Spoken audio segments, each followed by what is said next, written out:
an informative background. For the Buna Report, yes. Yes. Anyway, yes, you are checking out the Rise Up Morning Show, Rise Up International Morning Show. Tomorrow we have very next few days we have some strong guests that'll be joining us. Make sure what they say you like, subscribe, and all that good stuff. Again, Ring we're that here today. notification bell. Yes, what they say, ring the bell. Yeah, Ring ring the the bell. bell. You know what I'm saying? All that good stuff. Shout out to Alicia Myers. Ring the bell. Ring my bell. Y'all know about that. I actually was just listening to yesterday. I want to thank you. Okay. Okay. Okay. Look at Isaac trying to act like he old school, man. Quit on with that. I was like, I would Isaac, like, I've been waiting to say this for a long time. Let y'all know I'm up to par. It's all good. Anyway, definitely check out some of our we have a few shows that were done earlier this week.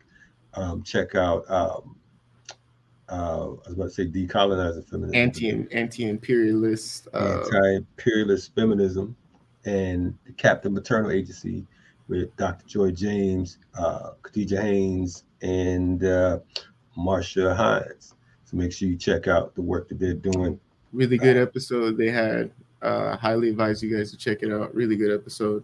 I did not put it on as just ambient sound like I did the first episode, which is highly disrespectful to Joy James. But I did watch and I enjoyed it. I enjoy seeing my sisters on there consistently every was it every other Monday or is it once? Yeah. Every other Monday. They're on and they're laying out, something beyond, the I guess the mainstream version or brand of feminism. They're really bringing it to another level. Shout out to Dr. Joy James. I know she has another book she's dropping, I believe, in the next month if it hasn't dropped already. So definitely shout out to her. She's dropped at least 7 books over the past year and some change and whatnot. Actually, we have one together. This joint right here, Beyond Cop Cities. If you haven't gotten this, Beyond Cop Cities, Dismantling State and Corporate Funded Armies and Prisons. Make sure you all check that out because we're going a little bit further than just talking about, what's going on in Atlanta and what's going on across the U.S. When we talk about cop cities, we're talking about, international. We're talking about military. It's not just because folks get it twisted. You want to blame the mall guards, you know what I'm saying, and not look at it as a whole. This is, a microcosm of the macrocosm. Today, speaking of sisters and electoral politics, because you talked about your favorite vice president, Kamala Harris. You know what I'm saying? So I don't know what Isaac was smoking before he got on here. The woman who washes her collard greens in the bathtub. She washes her collard greens in the bathtub. I didn't think she ever had collard greens, but it's all good. Don't get me started, man. You know what I'm saying? Who am I? But anyway, we've had a good brother, with the fly afro come on several times and whatnot. You know what I mean? And we always enjoy him coming through, and we crack jokes, do our thing, and all that. Today, and I'm talking about Dr. Cornell West. Today, we have our good sister, who is the presidential candidate, Dr. West's vice presidential running mate, and she is a sister who's been fighting for years upon years, and of course, she knows what's going on with the case of Khalifa Williams. And again, we're talking about Khalifa Williams, probably about 8 hours away from his scheduled execution. So, we invited several people on, and this is one who we can count on to do what needs to be done. We have our sister Melina Abdullah in the building. What's happening? Peace. How you doing, Melina? Peace. Good morning. Good to see you. Thank you for inviting me. Yes. Good to see you as well. You're over on the West Coast, so it's early, huh? It's early. Okay. We're both up on the West Coast right now. Yeah. Isaac's over there on the West Coast acting like, like it's early, but I think y'all probably been up for a few hours. I don't know why y'all acting like it's a new thing, but it's all good. we appreciate you coming on. Brother Isaac, you on the West too? Yes, I'm currently residing in occupied new territory, Las Vegas. So. Oh yeah, it's early for you too, huh? Early. Yes. Yes. Isaac's up smoking early, so he good. He all right. He had to get up. I'm gonna go hang with Kalonji. I'm nice and lit, so it's all good. Yeah, I wanted to talk to you about Khalifa. You know, Yes. we already know that, you know, you've seen numerous executions, whether it's executions, well, it's all by the state. So that's let me correct myself before I go there. Well, there's executions in the state by the police. Excuse me, on the streets by the police, the of course the military armed establishment, or those executions carried out by doctors. Because I think that one of the things that we don't look at when we talk about executions like Khalifa and Troy Davis, so on and so forth, physicians carry this out. These are people who took the quote unquote Hippocratic oath to maintain health, to protect humans, and to make sure lives are good. But again, this is one of the great contradictions when we talk about medical apartheid. These are people who are paid to execute these people. So I wanted to kind of, you know, chat with you on that. Let's get some of your thoughts as far as what's taking place. You know, I think this morning when I woke up, when I did finally wake up, I think like a lot of us, it hit us what day it is, and our hearts were immediately heavy. You know, I teach a class called Intersectional Blackness, and I had a teaching night. It was a teaching night when we were texting last night. And we started the class. We read this essay, Kimberly Crenshaw and Devin Carbato's essay on intersectionality and mapping the movement and intersectionality as a movement and what it means to embody intersectionality and the role that Black women have played in freedom struggle. So it's not just enough. We did like this inventory of identities and positionalities leading up to this class, but it's not enough to just have this inventory and then acknowledge the space that we stand in. But it also means something for how we live our lives and what it compels us to do. And so we began to examine the role that Black women have played, the beautiful role that Black women have played in freedom struggle. And then what we're compelled to do. Some people think that, you know, we have an option, that there's an option to fight for the freedom of our people, but it's really a calling and a sacred duty to fight for the freedom of our people. So we began with that, but then we began with, so before we get into any of this, we have to take action. So there's, you know, the phone call that everybody is making through the Innocence Project that will lead you to the governor's office. And I know that the governor of Missouri, the Missouri Governor Parson, refused clemency to Imam Khalifa, but we should still be calling because he should know that there's political consequences. So I'm sure you've shared that number, but the number is 417-373-3400, 417-373-3400. And everybody can call now, right? That line should be flooded. We should be tweeting at him. We should be emailing him. Prayerfully, people in Missouri are surrounding his home and office because what he's doing, as you're pointing out, Brother Kalonji, is this is a murder. This is a murder. And it's not just that every death penalty case is wrong. Every time the death penalty is used, it's a murder, and it is. Every time the state steals life, it's a murder, regardless of the innocence or supposed guilt of the person that they're killing. That is true. The death penalty is wrong in every single instance.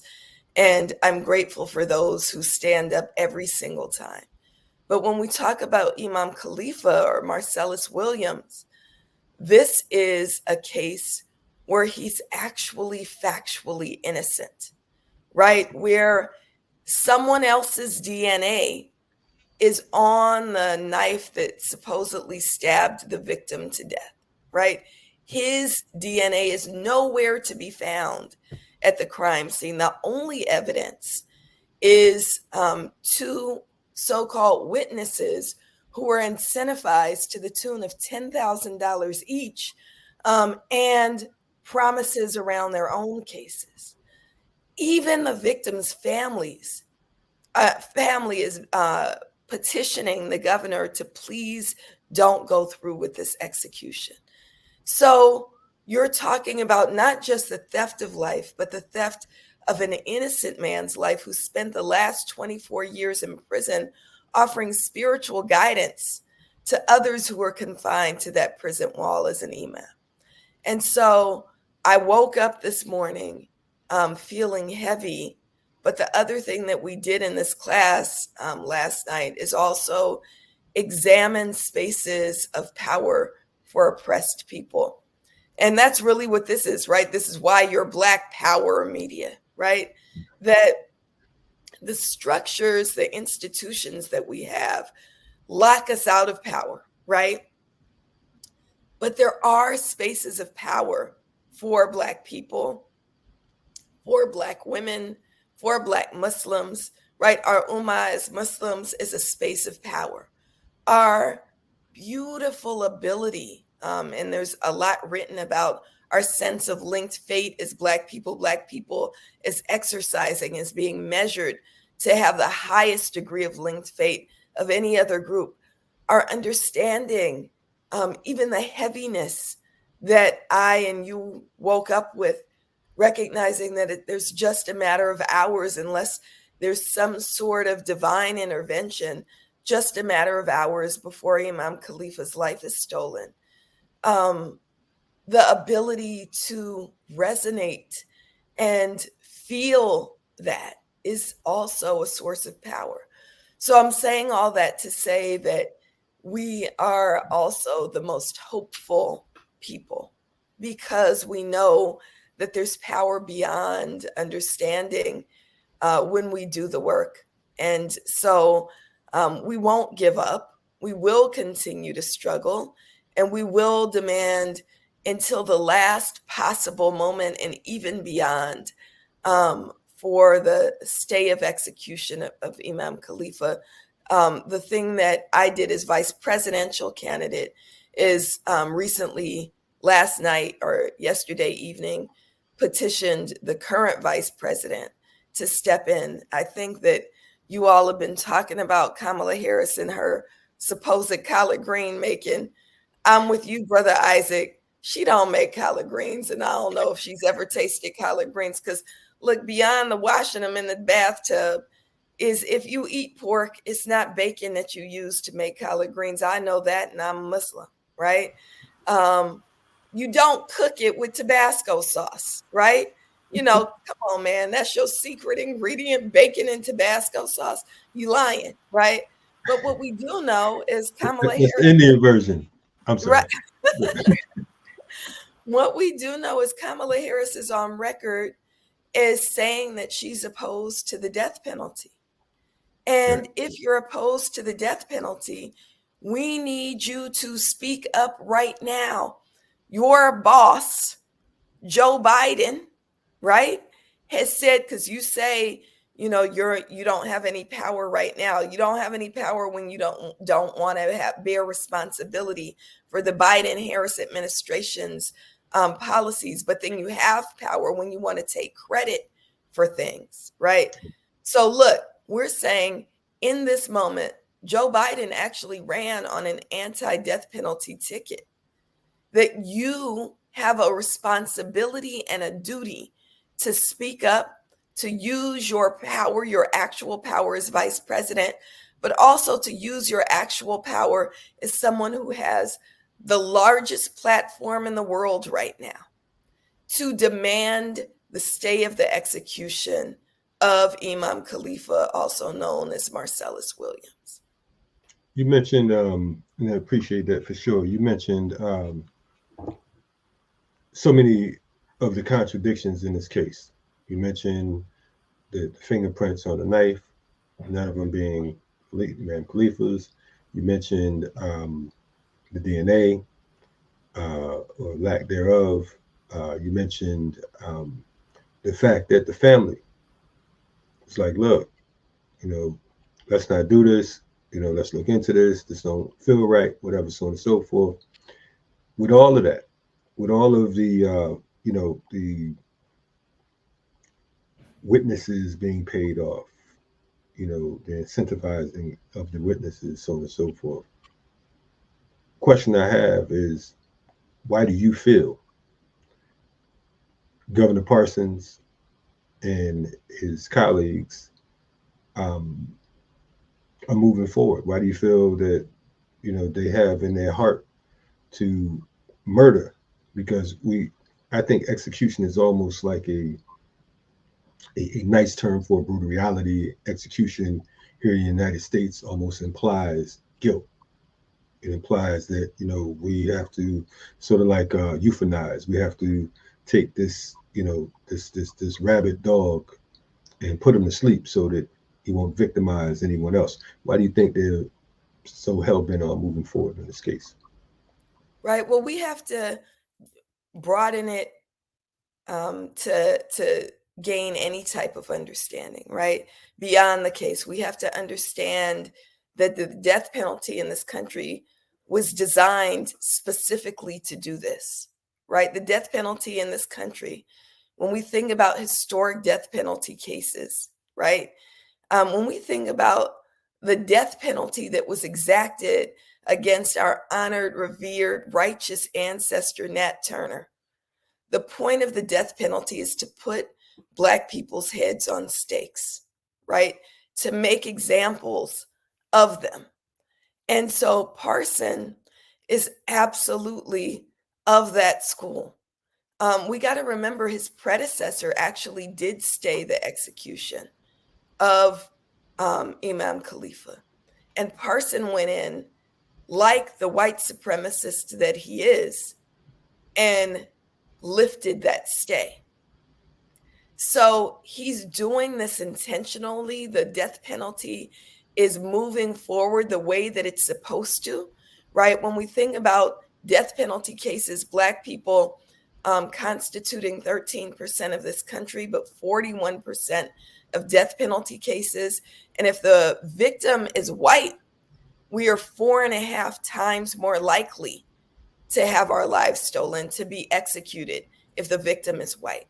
So Parson is doing what a rabid white racist does, which is say, we are going to put this righteous Black man who has, again, provided spiritual guidance to the folks within the prison walls. We're going to put his head on a stake to remind Black people of their place. And so, I'm not a psychologist, but I am someone who studies politics. And I think that this political moment is also meant to remind Black people of their place, remind Black people that if you were a good Negro and a house Negro in the Malcolm X term of it, right? When we think about Brother Malcolm, Minister Malcolm, talking about house Negroes caping for unjust systems, caping for the massa, right? That house Negroes get pats on the head and get rewarded and get, what was it, an Instagram live with other house Negroes, right? House Negroes get that, right? But if you are a field Negro, your head will be on a stake like Imam Khalifa. And I think that's what's happening. It's also, completely, when you're talking about the two things that they claim the death penalty to be about, right? Comfort for the family. I actually did think about the victim's family this morning. And I thought about, what kind of torture is this for them, right? That they have a loved one who was brutally stabbed to death. But on their conscience is, we don't want any old Black man to be also murdered in the name of my daughter, right? We don't want any Right. old black man to be murdered. Right. And we want Imam Khalifa, we want Marcellus Williams to live. So it's not comfort for the family, it's torture for the family to execute him. But the second thing, why the death penalty makes no sense, if we're to use their rationale, is we know the death penalty is not a deterrent to crime. Absolutely. That there's 27 states that have the death penalty, 23 states that don't have the death penalty. There is not a lower crime rate or a lower murder rate in the 27 states that have the death penalty. Within those 27 states, 9 of them have current moratoriums. The murder rate did not go up in California when we imposed a moratorium in 2019 on the death penalty. It's not a deterrent to crime. So the only reason for the death penalty, again, is to put heads on stakes and to remind us that we still live in a system that descends from chattel slavery, that is based on, Brother Isaac, I love what you said, and I'm on the stolen land of the Tongva Quiche and Gabrielino people, right? We live in a country based on the stolen land of indigenous people and the stolen labor and lives of our African ancestors. And that's what it is, and that's what the death penalty does, is remind us of that fact. Definitely, you're checking out the Rise Up Morning Show. We are live with Melina Abdullah, Vice Presidential candidate, with Dr. Cornell West. You mentioned a few things. First, I want to make a correction. I was reminded by one of my favorite attorneys that doctors are prohibited from participating in the actual execution in the United States. He said one of the prison staff presses the button but doesn't know which contains the execution cocktail, and the doctors only confirm the death. So we still, and I appreciate that, but we still say the doctors should call off. You know what I'm saying? You don't, I'm not, when Troy was scheduled to be executed, prior to it, his sister, put in a request for a visit, so on and so forth, because I wanted to visit him, prior. The warden returned the message saying that the only way I'd be invited in is to witness his execution. So I couldn't see him alive, but if I want to see him suffer and die, then you're welcome to come on board. So of course I didn't go witness his execution because I don't have that bloodthirst. That's not what I'm here for. You mentioned a few different things. I think Isaac may have a question though. You want to get that? Yeah, first I want to say it's such an honor to be on the screen with you. I've had multiple conversations with Dr. West on here and on my own network, and so this is the first time I've actually been able to sit down with you. So I really am honored.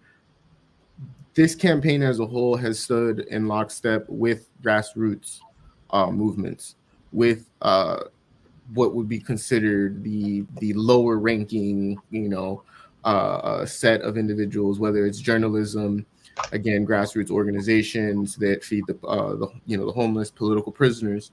How does your guys' campaign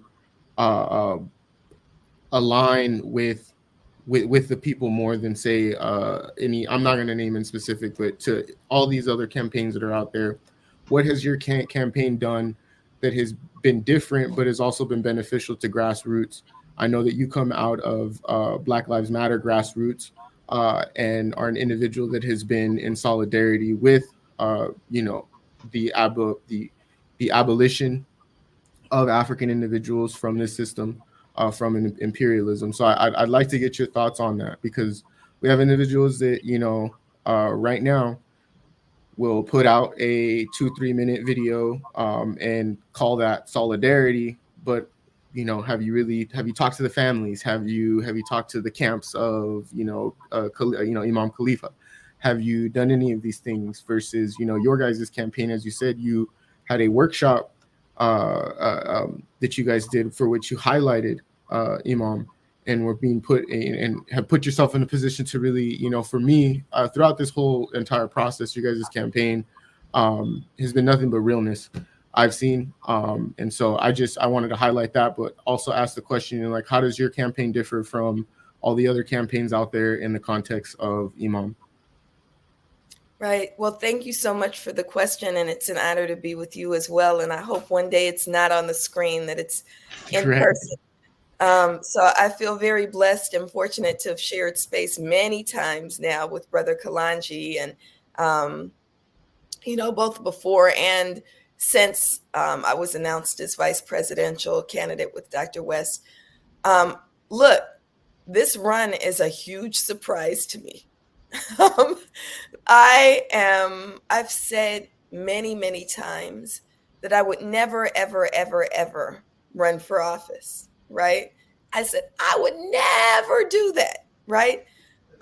Because for many reasons, but I guess one of the primary reasons is I like to cuss a lot, right? Like, I like to cuss. Right. I like to cuss. I like to engage in grassroots work. And I would just say that it's the base of the work. It's not lower work. It's the base of the work. And it's the way in which change actually happens in this world is through the grassroots. So when Dr. West, who I've respected for years, for decades, I was first exposed to him when I was an undergraduate student at Howard University. Race Matters came out when I was an undergrad. And I remember the book came out and it was hugely influential. And, you're talking about the early 90s. And we were all really inspired. Even the title, Race Matters, was something that was really important. And I was a student organizer then, and we were having a student event, and we were in the midst of the event, and I looked out in the audience, and there's Cornel West just sitting at a table, right? He wasn't asked to speak. He was just there sitting at a table, like witnessing the students organizing, right? And it was phenomenal. This brother named Julius Bailey, who's now my friend and colleague in intellectual spaces, he brought him. Dr. West was an advisor to Julius Bailey, who was in grad school at the time. And so he was hugely influential, and I was influenced by his intellectual work throughout grad school and as I went on to become a professor. And then had the opportunity to be with him in the struggle for ethnic studies, which I think we sometimes discount as, more academic than it is. But we have to remember Black studies and ethnic studies is an intellectual pursuit, not an academic pursuit, right? It is really about developing an intellectual arm for revolution. And when they threatened to dismantle ethnic studies in California, Dr. West showed up and used all of his power as one of the most revered public intellectuals of the time to say, if you touch Pan-African studies at Cal State LA, I'm coming back. And so we were in work there. And then in 2014, when Mike Brown was murdered in Ferguson, I was blessed and fortunate to, with my daughter, be in the streets and be in space with Cornel West in Ferguson. So I didn't expect him to ask me to run. I was content to be an ardent supporter and an enthusiastic supporter of his candidacy. And I'd interviewed him on my own radio show, which, it was a great honor to interview him. And a couple days later, he and his wife called me, and I thought they were calling to debrief the interview.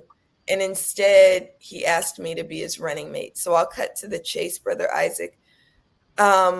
When I was asked, I exist in community, right? I'm never an individual, right? And I think that's what capitalism does, is give us the false view or try to feed us a false view that we're individuals, but we're not individuals. We're bound to one another, and we're constantly in community. So when he asked me, my heart soared, and I wanted to immediately say yes. But first, I'm also a single mama of 3 kids. I had to check in with my children.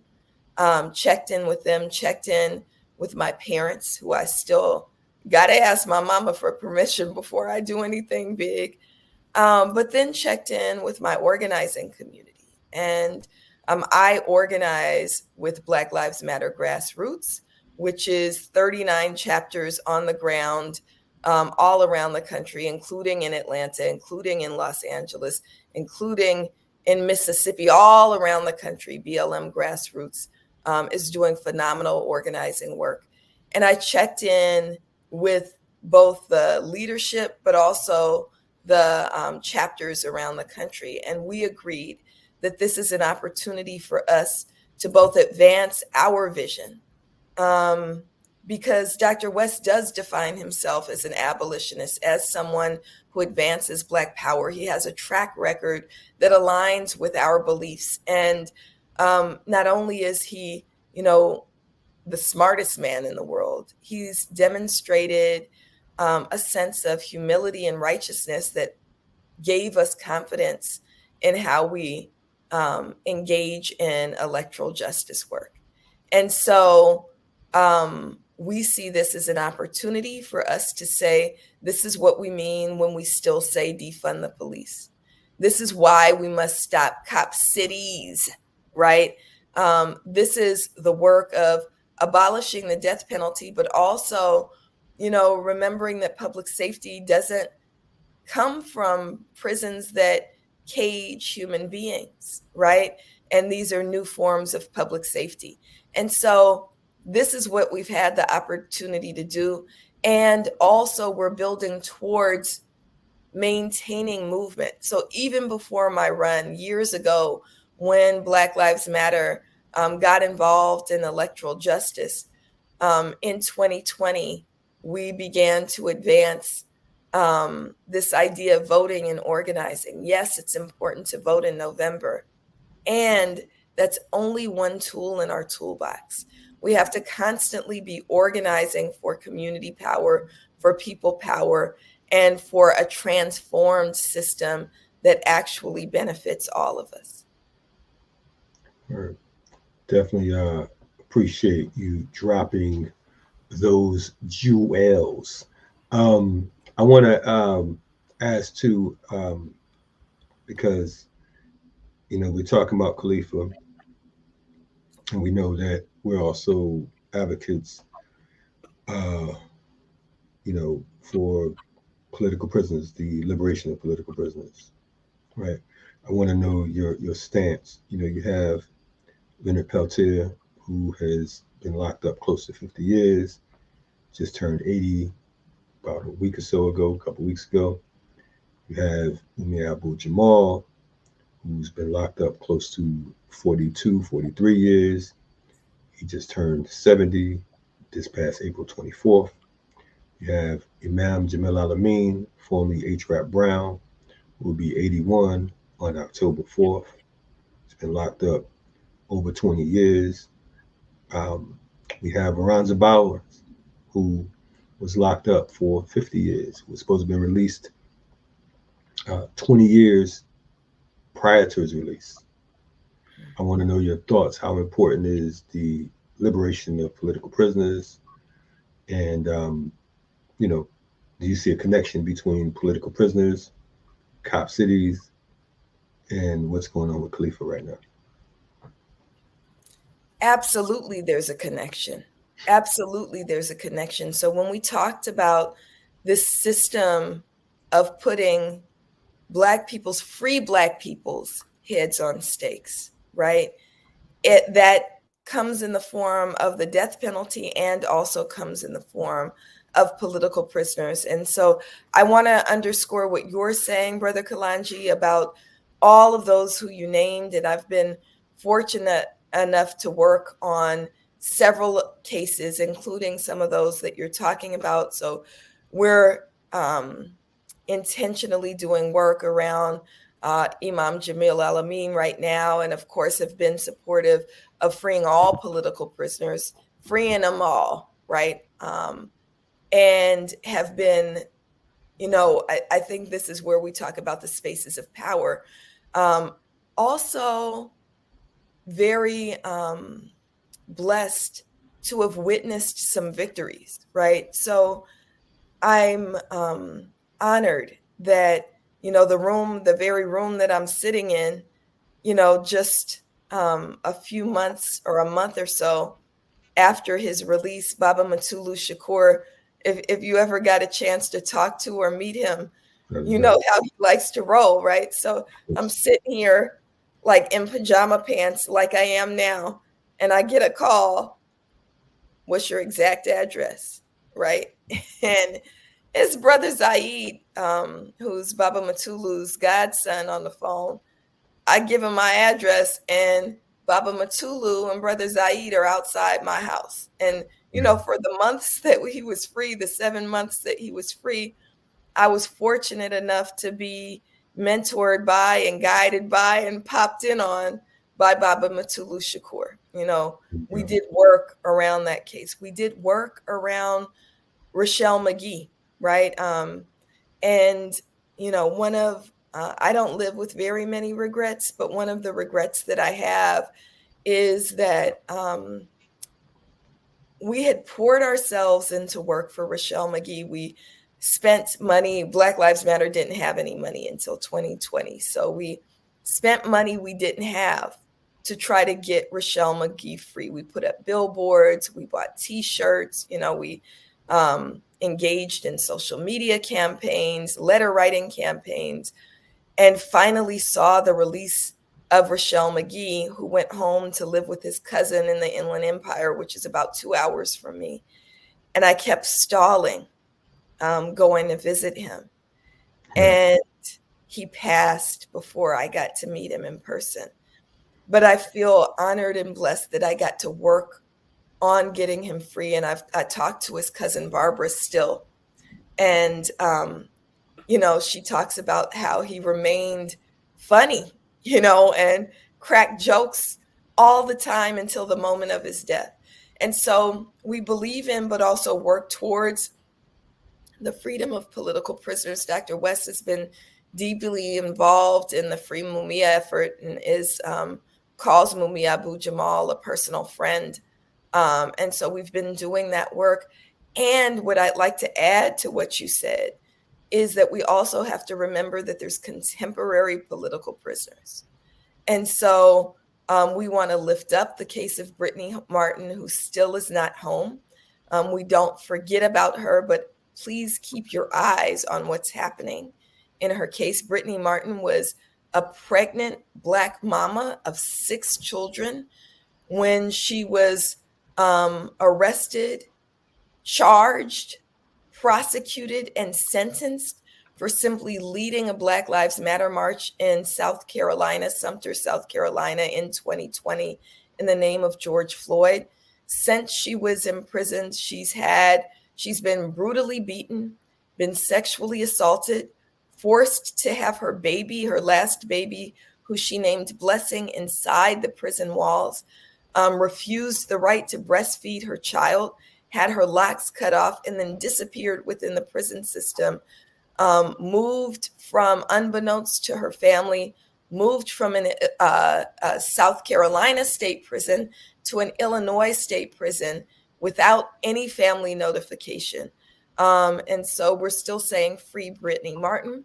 We're also saying free Jay Burton, who was only 16 years old when he was arrested, charged as an adult, and 30, what is this? He's going to be 52 this year. So 34 years later, he's still in prison. Even if he committed the murder that they accused him of committing, he should have been home 20 years ago, right? But the only reason he's still in prison is because he's been leading the prison strikes in California, right? The hunger strikes in California. He's a co-founder of the Black Lives Matter prison chapters that we have in California. And so again, this is Black people's heads on stakes, right? It's the death penalty, but it's also the imprisonment of our people for political reasons. That's what political prisoners are about. When we think about George Jackson, he didn't remain in prison because he was part of a, $70 robbery of a gas station. That's not what kept him in prison, what kept him in prison is his consciousness and his consciousness raising. And so that's what political prisoners about.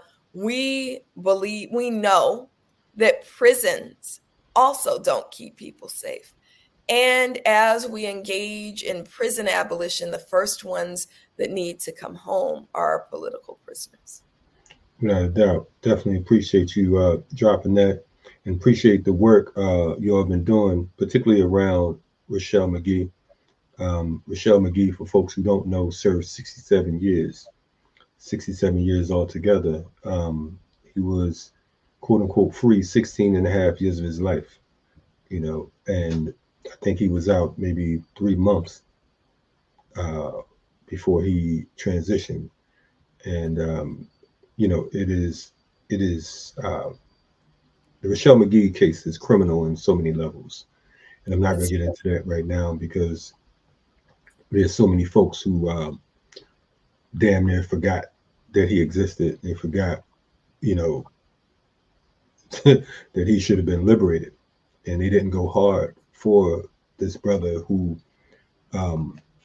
Rochelle Sinkay McGee, who, like Sinkay from Amistad, he was a rebellious slave, and he didn't have a problem saying that, that he was there because of those reasons. You're talking about a man who, through our research, we found that the judges were supposed to release them back in 1973. But the thing is, the judge didn't record, the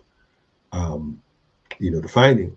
And so he ended up finally being released in 2023, which is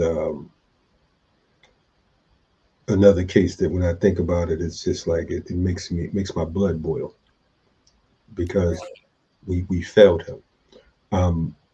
Admittedly, I didn't know anything about Brittany Martin, but I definitely want to get updated and for us to support her and Jay Burton and others. That's right. Well, I want to say this, Brother Kalanji. What was beautiful, so I did finally make it out to the Inland Empire for Brother Rochelle Sinkay. Thank you for inserting that, because Rochelle Sinkay McGee's funeral. Like Sinkay, he died a free man, right? And one of, again, a great honor is that Rochelle Sinkay McGee asked to be buried in a Black Lives Matter Grassroots pin. And we got to pin that on him just before the burial. But also, I was in this space with people didn't forget about him. And so, what we're saying, I think the system tries to make us think we're powerless. But as I entered that very small funeral, small, but there were, we got to remember he was only free for the first 16 years of his life. Right. And so his funeral had about maybe 75, 100 people there, right? One of the brothers who was there, he asked me, my mother's name is Manzili, right? That's her African name, but her birth name is Linda. He walked up to me and he said, "Aren't you Linda's daughter?" And I said, and he's in his 70s. My mother's in her 70s. I was like, yeah, but people call my mom Zeely now, right? And he was like, I was part of the Free Rochelle McGee Coalition with your mom in the Bay Area. My family, I'm from Oakland, California. My mother struggled for the freedom of Rochelle McGee before I was born. People didn't forget about him. The same brother who struggled alongside my mother also struggled alongside me. For 50 years, he's been working to free Rochelle McGee. So Rochelle McGee, when he transitioned out of his body, he knew he was free, and he knew he was free because community did not forget about him. And we don't forget about any of our political prisoners. We remember all of our political prisoners, and we will not stop fighting for them until we actually free them all. Right on. Well, we're glad that that some folks did remember our comrade and our OG, who is now an ancestor, which, again, the beautiful thing about it, and I know folks, you have small victories. That was important. That was one of those times when the compassionate release situation worked in the favor, because none of us want to truly die behind enemy lines. We're behind enemy lines now, but we're in general population, So, to Rochelle McGee, we say, we salute him for his consistency. That's right. It's unfortunate because the state was so ruthless, and I was in touch with his lawyers from, slightly before he got out and, after he transitioned. And one of the things I didn't share before, but I'm going to share now, is that the first case that he was accused of before the whole situation with, going back to, I believe was it Alabama or Louisiana? I think it was Louisiana. Louisiana. Yeah. When they accused him of something with a white woman, some craziness. It was an Emmett Till type situation. I believe it was in 1955 as well. Just some BS that he, that he was not guilty of. But one of the things that these ruthless bastards did is, when they had him living at his cousin's house, they wanted to put him on a sex offender piece. You understand what I'm saying? For a case that he didn't commit. So even when they, quote unquote, are acting as if they have some type of humanity, they have to do something to try to humiliate you. They have to do something to stick it to you one more time. So, and that's part of the reason why we continue to say, fuck this system. And that we know beyond the shadow of a doubt that, like Rome, like Greece, and so many empires, this is temporary. And the problem is, unfortunately, a lot of Africans and indigenous people, home and abroad, haven't gotten the memo yet that liberation is in our DNA. We haven't gotten the memo yet that resistance is in our DNA. So what's going on in the Sahel with Burkina Faso and other places, it ain't no new thing, as Gil Scott-Heron would say. You know what I mean? This is how we do. This is how we get down. And the state is clear about that. And that's why, as what Melina mentioned a little while ago, about them putting the heads of the field Negroes on a stake so that the rest of the house Negroes and the rest of the field Negroes can know to stay in their place, that's alive and well. Of course, we live on one of the biggest plantations. When you talk about Georgia, the prison population here rivals antebellum Georgia. It rivals when enslavement was at its height here in this particular state. But unfortunately, people say, well, you live in Atlanta, you live in a black Mecca. Atlanta's the black Mecca indeed. Mecca's the desert. And that's what's going on here. So it's the bones. This is the place where, not even King did anything significant.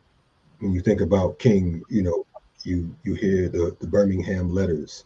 You talk about, he wasn't even murdered here. He wasn't even assassinated here. You know what I'm saying? This is the place where they had their little organizing. But Atlanta, in particular, it is the home of the Negroes. It's the place where they keep you in check. So we have to remember to continue to resist. We thank you for joining us, Melina, short notice. And we appreciate your work, your efforts, and your energy. You, like me and others, every now and then you get boulders thrown at you and whatnot, and you crack that shit up and turn it into a bridge or a fortress and keep it moving.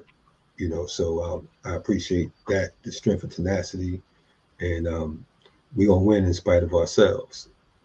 That's right. That's right. And I don't know it keeps coming to me. I don't want to leave without saying Baba Sekou Odinga's name. Yes. lifting Baba Sekou Odinga, who showed us as a long-serving political prisoner that you never allow them to actually capture you. You never allow them to actually capture you because your spirit is always free. You keep fighting. And so I think that's one of the greatest lessons that I've learned from Baba Sekou and from all of our political prisoners, that they show us never to submit, always to fight. Because like you said, Brother Kalanji, they try to trick us into believing that we shouldn't be fighting for our freedom, but it is our duty to fight until we're all free. And so I'm grateful for you and thank you for inviting me on. Let's work for Brother Imam Khalifa Marcellus Williams. Let's fight for him. Let's make those phone calls. Let's, make dua, make prayer for him. Spiritual work is also another one of those places we have power that they try to act like that's not real power. That is real power. And I don't mean those timid little, thoughts and prayers. I mean those prayers that you feel resonate in your soul. You can feel the earth moving beneath your feet or your knees when you are offering them. Those kinds of prayers. So let's use every tool in our toolbox to free Imam Khalifa Marcellus Williams and stay that execution. Again, that phone number is 417-373-3400. And you can follow Free Marcellus for more on what's happening with this. Yeah. Thank you, Melina. I got to highlight something. I'm from the IE. I was born in Pomona Valley Hospital. I was born and raised in Ontario. So I'm glad to know that Melina, Abdullah, and the West Campaign made it to the Inland Empire. But most importantly, too, I'm also indigenous to where you were born at, which is Oakland. So I am Ohlone, Coastal Rumsen. And so I like to make these connections because it's something that my ancestors, my elders have taught me to identify when I see it is that there's a reason why we're on the screen right now. That's not energy that was lost. It's not lost energy. There's a reason why we stand in solidarity the way that we do. And so I'm deeply, deeply proud of this conversation, having you on. And I'd like to get you on my network sometime so that we can go a little bit more in depth on the campaign. But yeah, I just had to highlight that when you said you're from Oakland, I said, oh, okay, well, this is the connection right here. This is why the vibes are so up right now. That's great, right? It's that town connection, right? Yeah. We're not about to have no set tripping on here, so let me just tell y'all that right now. Don't get me to really going because I say, where you from? In Oakland. Yeah, exactly. You're gonna call Isaac out. You're gonna be like, "Oh, not that Oakland, the other Oakland." Anyway. I can tell Brother Isaac's from real Oakland. You from the real Oakland, right? I see him. He act like some of the cats out in Oakland. Shout out to our folks out in Oakland. Shout out to Cat Brooks, Terha, Che, and all the people out there putting in that work out in the streets and whatnot. We appreciate you. We appreciate the grounding, the foundation. And like I said, we're gonna win. We are here. The beautiful thing about Imam Khalifa is that he's a Muslim, so he's not afraid of death. He doesn't fear death, and as we say, they plan Allah, and Allah is the best of planners. So we're gonna stay on point and keep on winning. Melina, we will talk to you soon. Be safe out there, and we'll see you in the whirlwind. Yes, thank you. Peace, y'all. Peace. You're checking out the Rise Up Morning Show, Rise Up International Morning Show. You know what we do around here. We might stick around for a few extra minutes. We got one more guest coming. Isaac didn't know it. You know what I'm saying? Can't give Isaac too much. Isaac over there, happy somebody from Oakland with him and whatnot. He like, yeah, now y'all know he be claiming Vegas every day, but I ain't gonna say nothing about that. That's the deep, but it's serve the cause, free them all.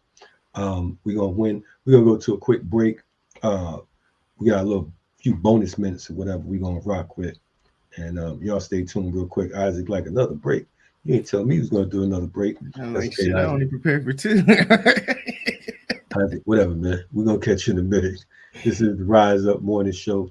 Y'all stay tuned. Don't go nowhere. We're going to let it do what it do. Rise up.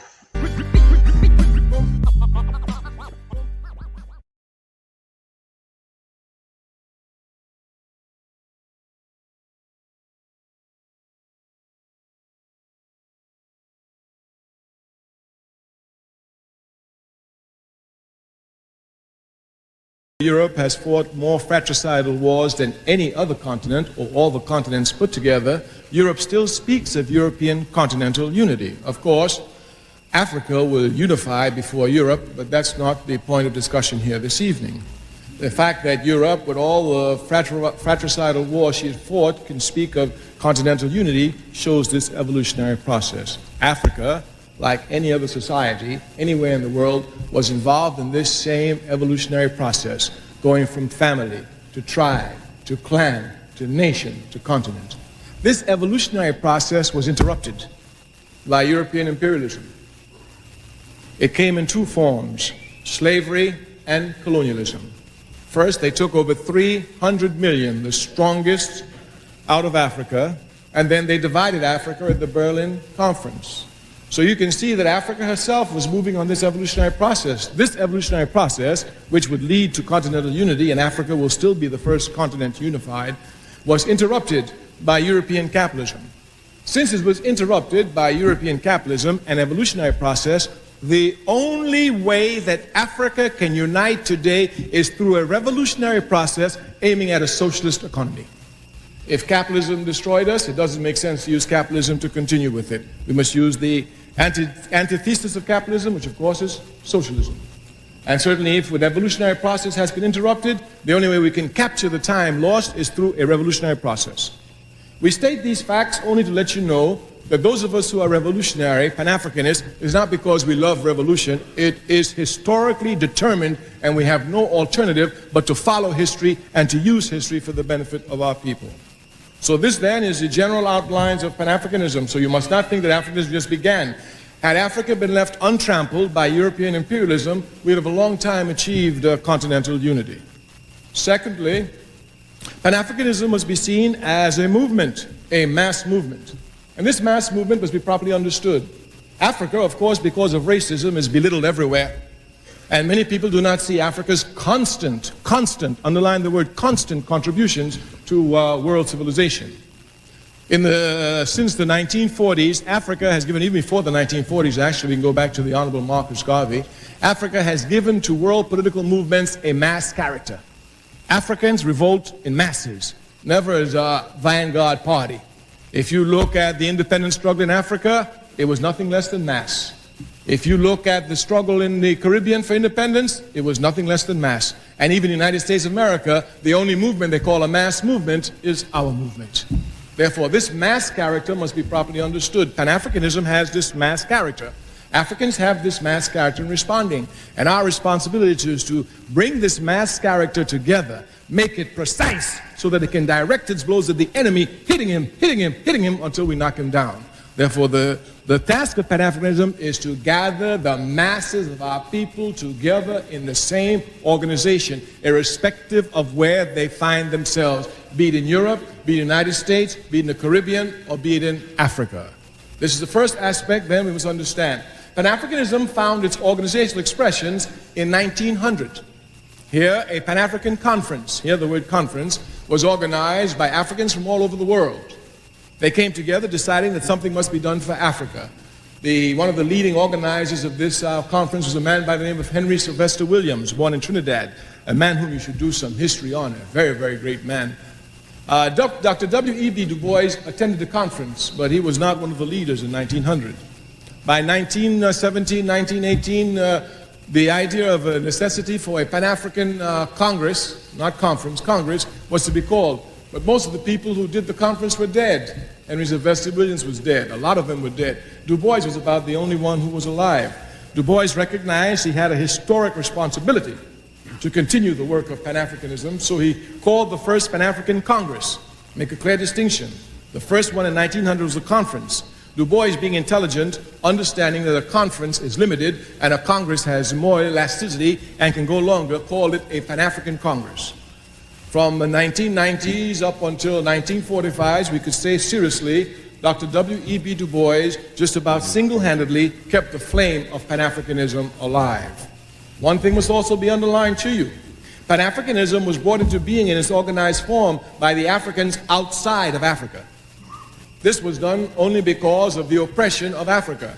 At that time, Africa was under total colonial domination. There could be no political meetings. As a matter of fact, if you had the paper of the Honorable Marcus Garvey, you could go to jail.